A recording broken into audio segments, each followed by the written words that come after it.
चलिए आइए, अभी अभी जो हमने वीडियो पर सेक्शन फॉर्मूला या विभाजन सूत्र सीखा है, आइए अब हम उसे ग्राफ पर सीखें। आपके सामने ये एक ग्राफ है जिस पर ये है एक्स एक्सिस और ये है वाई एक्सिस।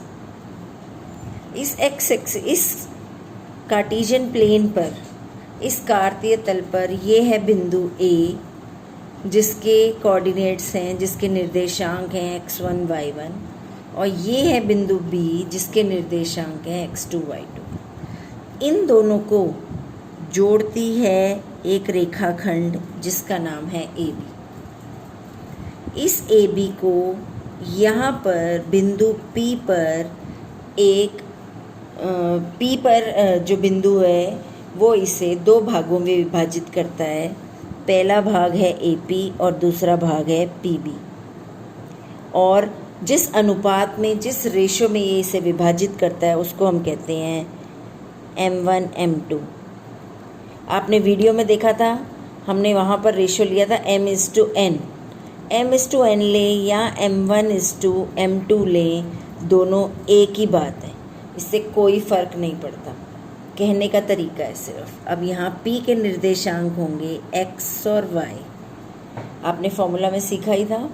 तो आइए अब हम एक बार और सीखते हैं, फिर से देखते हैं कि हमारी x की वैल्यू क्या होगी। x की वैल्यू होगी प्रथम रेशो और दूसरा x, और दूसरा रेशो और पहला x। तो हम लिखेंगे x is equal to m1 x2 plus m2 x1, और बटा में क्या था डिनोमिनेटर में, दोनों रेशोज़ का सम, दोनों अनुपातों का योग। m प्लस n लिखें चाहे हम m1 प्लस m2 लिखें, दोनों एक ही बात है।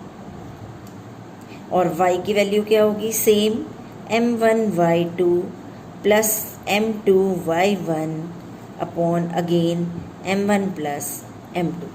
यही है हमारा सूत्र। इसको निकालने का तरीका क्या था कि अगर हम इसको दो त्रिभुजों में भाग कर दें तो हमारे पास एक त्रिभुज है AOB और दूसरा त्रिभुज है AQP, जहाँ पर कोण A के बराबर है, ये वाला, ये दोनों त्रिभुजों में आ रहा है। इस AOB में भी A आ रहा है कोण, और इस AQP में भी A आ रहा है कोण, ये कॉमन हो गया। और angle Q is equal to angle O is equal to 90 degree. वो हमें देखने से ही पता लग रहा है कि ये कोण 90 है और ये कोण भी 90 है। तो AA प्रमेयिका से ये वाले दोनों त्रिभुज, पहला त्रिभुज है ये वाला और दूसरा त्रिभुज है ये वाला, ये दोनों एक दूसरे के समरूप हो गए, और दोनों त्रिभुजों के समरूप या सिमिलर होने से उनके रेशोज़ बराबर हो गए। इसी को यूज़ करके चैप्टर 6 को हम चैप्टर 7 का ये सेक्शन फॉर्मूला ज्ञात करते हैं।